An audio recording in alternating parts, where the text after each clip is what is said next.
What's going on, guys? We are back yet again. We're going to be doing another anime review. Obviously, what you see on your screens here is Fairy Tail 100 Years Quest. So, I honestly, when the first or two episodes came out, I was beyond thrilled to be able to watch Fairy Tail yet again. If you guys don't know, Fairy Tail is actually one of my favorite animes.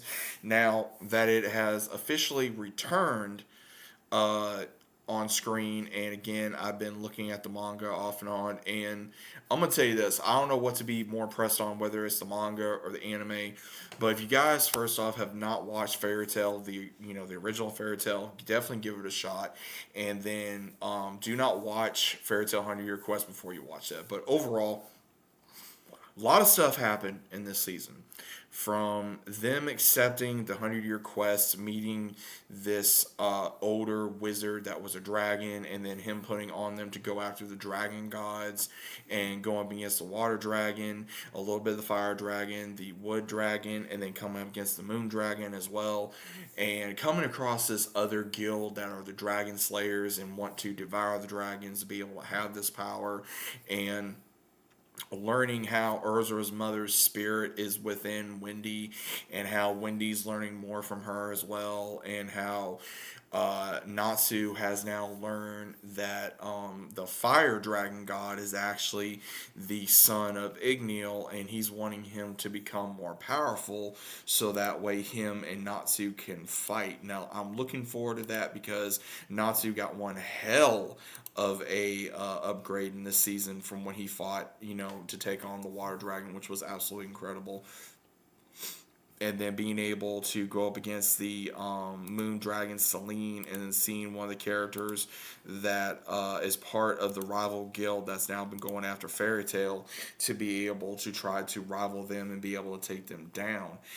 I'm looking forward to this, and then seeing how the White Mage, how that was more of a Celine trying to control of another world, so that way she could take over that world, but now she wants to take on all the other worlds.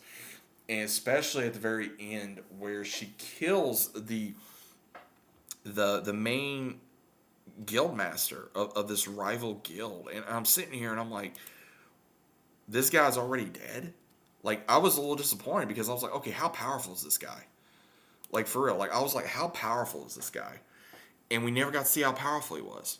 And that was very disappointing. I mean, I was really wanting to see how powerful this powerful guildmaster was and what he was going to do.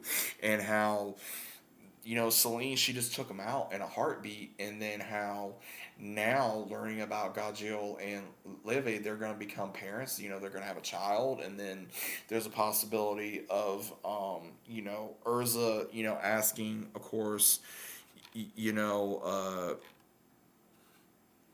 what's his name, to become part of the guild. And that's really shocking.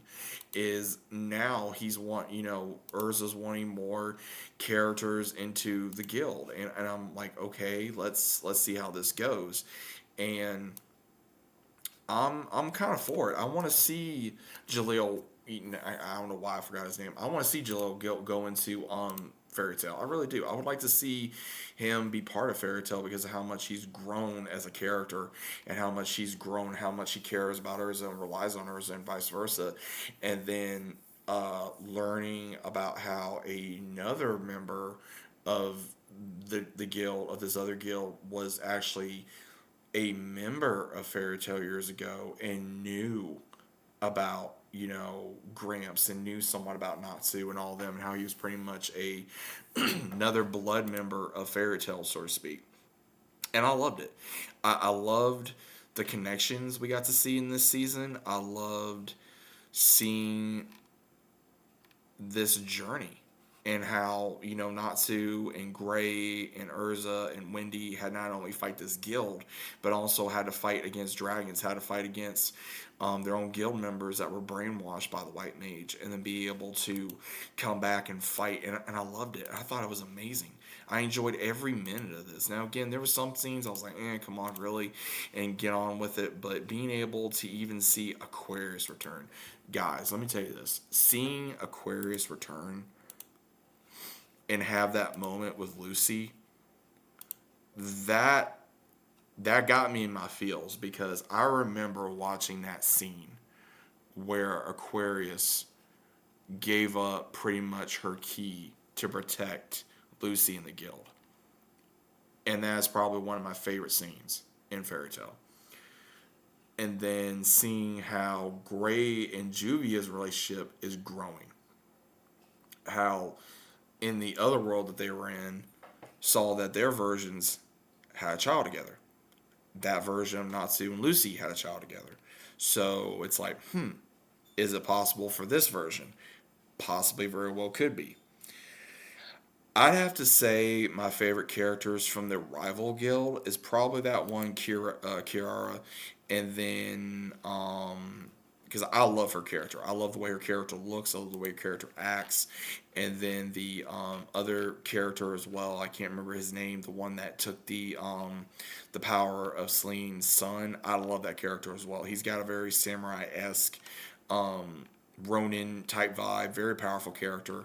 I'm looking forward to seeing what happens with that as well. But so far, my favorite dragons of this season or series is probably gonna be between Igna, who is Ignil's son, and then Celine.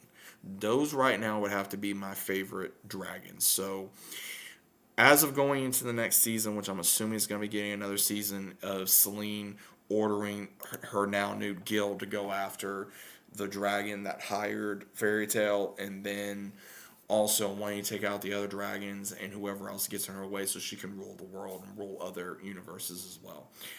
I'm all for it. I'm ready for this. I'm ready for another season. Guys, what did you think of this season? Was it great? Was it badass? What was it? I'm all for it. I'm here for it. And I'm here for more Fairy Tale. I'm going to support Fairy Tale till as long as I live. You know, I love Fairy Tale. I love the characters. I love the story. Um, I didn't really have nothing bad to say about it this season. I really enjoyed it. There was a lot of comedy. The animation was amazing. The character progression was amazing. The story was amazing. Learning about these characters from the past to the present to the future of characters we're gonna see, and then it had everything original Fairy Tale had. So I really don't see problems with this. And like I said, I'm all for it. What you guys think? Let me know, and I'll see you on the next one.